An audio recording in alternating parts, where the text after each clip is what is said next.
Assalamualaikum warahmatullahi wabarakatuh. Hai, perkenalkan nama saya Zulaikha Fadila Lubis. Saya mahasiswi program Magister Keperawatan Universitas Sumatera Utara. Di sini saya akan menjelaskan materi tentang filsafat keperawatan dengan topik empirisme dan induksi. Mari kita belajar, yuk saksikan. Di sini saya akan menjelaskan tentang filsafat keperawatan dengan materi yang berjudul empirisme dan induksi. Nah, untuk yang pertama saya akan menjelaskan tentang empirisme. Empirisme ini merupakan filsafat yang menyatakan bahwa kebenaran haruslah berdasarkan pada bukti, realitas yang dapat diindra tidak kasat mata.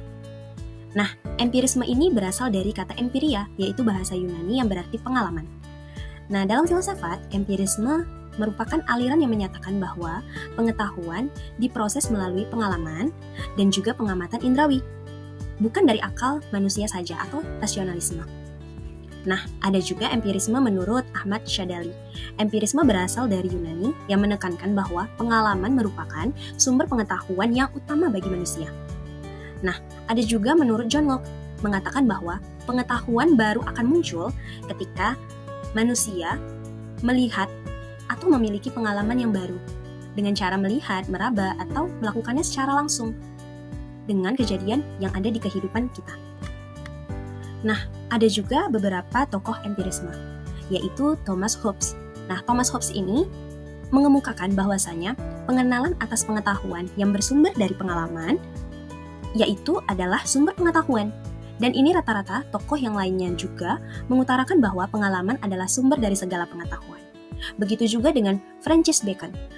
Menurut Francis Bacon, pengetahuan yang sebenarnya adalah pengetahuan yang diterima orang melalui sentuhan indrawi dan dunia fakta, atau yang benar-benar terjadi, real benar-benar terjadi.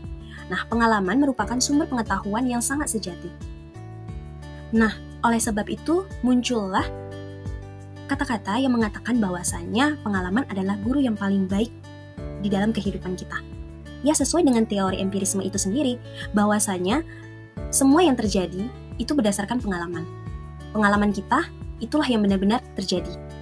Pengalaman adalah guru pengetahuan kita yang paling baik, guru yang benar-benar sejati, seperti konsep yang sudah saya kemukakan di awal tadi. Nah, empirisme ini sendiri mempunyai kelebihan. Kelebihan empirisme adalah pengalaman indera, merupakan sumber pengetahuan yang benar karena faham empirisme mengedepankan fakta-fakta yang terjadi di lapangan.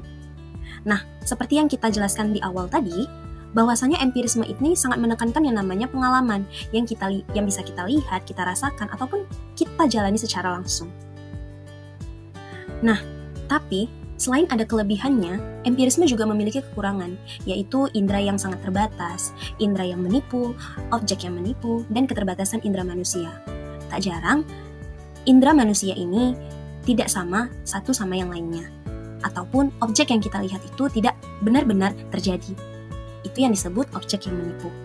Dan keterbatasan indera manusia itu yang memiliki batasan, sehingga tidak bisa kita jadi acuan bahwasanya pengalaman itu berdasarkan indera. Karena tak jarang juga indera sangat-sangat terbatas. Tidak semua bisa kita lihat dengan panca indera. Nah, dalam filsafat keperawatan, empirisme ini sangatlah menjadi dasar yang penting untuk keperawatan. Praktik keperawatan didasarkan pada pengalaman klinis, pengamatan secara langsung, serta hasil penelitian yang empiris. Nah, keputusan perawatan sering diambil berdasarkan bukti yang nyata atau evidence yang diperoleh melalui pengkajian, observasi, dan evaluasi pasien. Nah, contoh penerapan empirisme dalam keperawatan itu sendiri, contohnya yaitu perawat menilai tanda-tanda vital pasien untuk menentukan kondisi pasien tersebut, tindakan yang harus diambil, rencana tindakan yang harus diambil, serta evaluasi yang dapat dilakukan. Yang kedua juga keputusan intervensi keperawatan diambil berdasarkan hasil penelitian berbasis bukti atau evidence base. Dan juga masih banyak yang lainnya mengenai empirisme sangat erat kaitannya dengan praktik keperawatan. Nah, selanjutnya kita masuk ke pembahasan kedua, yaitu induksi. Induksi itu sendiri dikenal sebagai penalaran induktif. Penalaran induktif itu merupakan penarikan kesimpulan dari khusus ke umum. Dengan kata lain, proses penalaran dengan menarik kesimpulan berupa prinsip atau sikap yang berlaku umum. Berdasarkan fakta-fakta yang bersifat khusus disebut dengan induksi. Pola penalaran ini bisa berupa generalisasi, analogi, atau sebab akibat. Induksi itu sendiri adalah metode berpikir yang berawal dari fakta-fakta khusus menuju kesimpulan yang lebih generalisasi.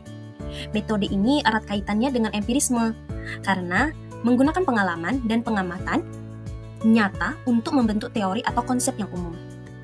Nah, di dalam dunia keperawatan, metode induksi digunakan dalam proses pengembangan teori keperawatan. Misalnya itu teori Florence Nightingale tentang lingkungan muncul dari pengamatan terhadap pasien di rumah sakit yang berada di lapangan. Nah, juga ada penelitian kualitatif dan empiris, yaitu peneliti mengamati sebuah fenomena yang terjadi di lapangan. Nah, untuk teori induksi ini sendiri memiliki kelemahan. Induksi tidak selalu memberikan kesimpulan yang absolut, namun memberikan kesimpulan yang sifatnya paling dekat kebenarannya, atau yang paling memungkinkan benar adanya.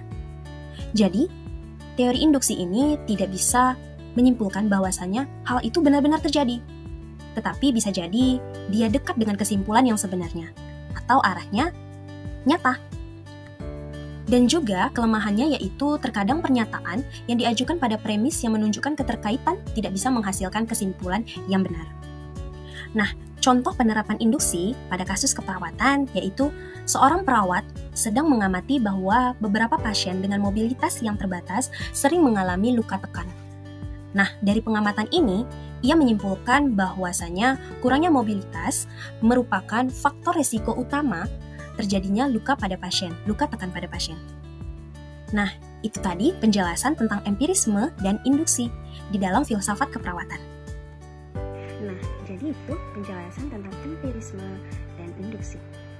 Sekian penjelasan materi dari saya. Saya tutup dengan wabillahi taufiq wal hidayah. Assalamualaikum warahmatullahi wabarakatuh. Sampai jumpa.